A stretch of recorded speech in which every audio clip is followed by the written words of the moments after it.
Let's talk about one of the biggest paradoxes in history.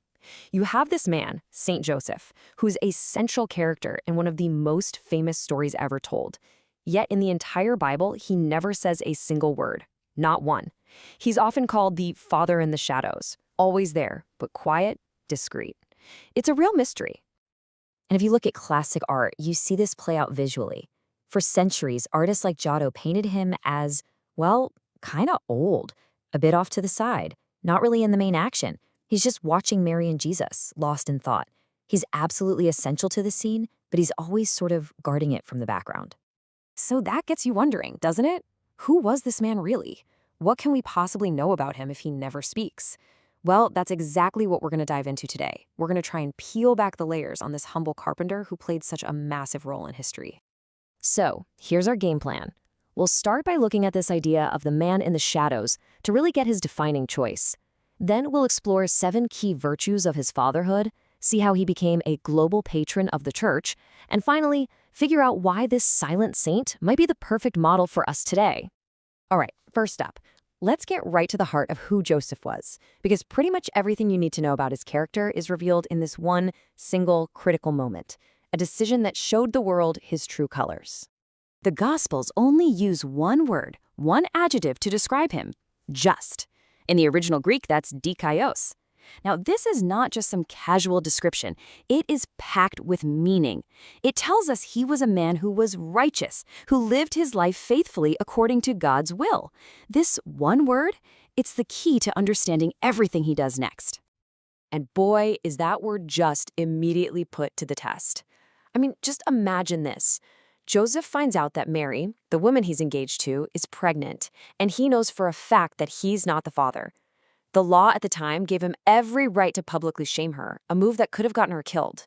But what did he do? His first instinct as a just man wasn't about the letter of the law. It was about love. It was about compassion. He decided to protect her. And right then, God steps in. Through 4 different dreams, Joseph gets these unbelievable instructions. And his response? It's immediate. No hesitation, no arguing, no asking questions. He just acts.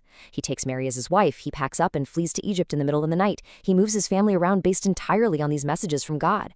His faith wasn't just some idea he had. It was something he lived out through incredibly brave, decisive action.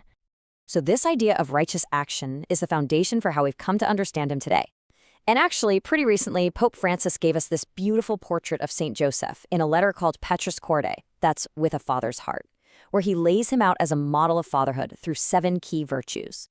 Pope Francis talks about Joseph as being beloved, tender, obedient, and accepting, and get this one, creatively courageous, a father who could look at a huge problem and, with trust, somehow turn it into a possibility. It's a fantastic list, but for now, let's just zoom in on 2 that really say so much about him: his role as a worker and his humility as that father in the shadows. Okay, first, his work. The Gospels are clear that Joseph was a carpenter, and that simple fact, it has some really profound implications. See, Joseph wasn't just making a living. He was elevating the whole idea of human labor. At his workbench, right there beside Jesus, he was making everyday work holy. He taught Jesus the dignity, the value, the joy that comes from eating bread that you've earned with your own hands. Because of this, he's become the model for all workers, showing us that our daily jobs, whatever they are, have a deep spiritual meaning. And that same kind of humility is perfectly captured in that second virtue we mentioned, being a father in the shadows. Joseph's whole life was just an act of service. He completely mastered the art of stepping back, of making space so that Mary and Jesus could take center stage. His love was defined by freedom, not by control.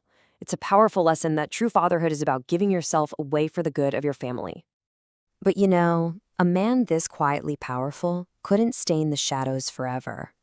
Over the centuries, the church really started to recognize just how important his example was, and they began to elevate this humble carpenter onto a truly global stage.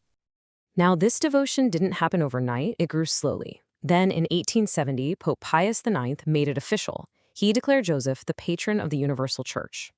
This happened at a really chaotic time for the church, so it was a huge statement of trust in Joseph's protection. Fast forward to 1955, Pope Pius XII created the Feast of St. Joseph the Worker, partly to offer a Christian alternative to secular May Day celebrations. And then just a couple years ago, Pope Francis declared a whole year of St. Joseph, proving he's as relevant as ever. And what's really cool is you can actually see this shift in the art. Remember we started with Joseph as this old, passive guy in the background? Well, by the time the Renaissance rolls around, artists like Raphael are painting a young, strong, central figure. This wasn't just a style change, it was a theological statement. His image was evolving to match his growing importance as this powerful, active protector.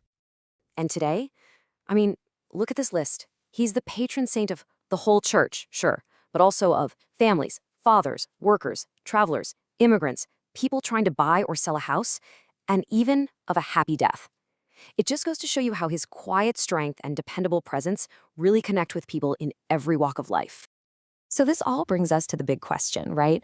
What does this silent saint from 2,000 years ago have to say to us right now in our incredibly noisy modern world? Our world is just loud. It's constant distraction, nonstop chatter, and a huge focus on the self. There's this great line from the philosopher Kierkegaard, where he said if he were a doctor, his one prescription for the world would be to create silence. And that's exactly what Joseph's life offers. A silence that isn't empty, but is full of deep thought, trust, and selfless love. Pope Benedict XVI absolutely nailed it when he said this. Joseph's silence wasn't an inner void. It was a sign of a heart that was full of faith. And think about what that means. It was in that silence that he could actually hear what God was asking of him. It was an active, listening silence, the kind that let him figure out the right thing to do and then find the courage to do it. His silence was his superpower. And so that's the thought he leaves us with. Joseph's life suggests that you can't have a real relationship with God, or maybe even with yourself, without silence. It's what prepares us for those important moments. So in our own lives, surrounded by all this noise, the question he poses is simple, but it's a powerful one. What could we hear if we just took the time to listen?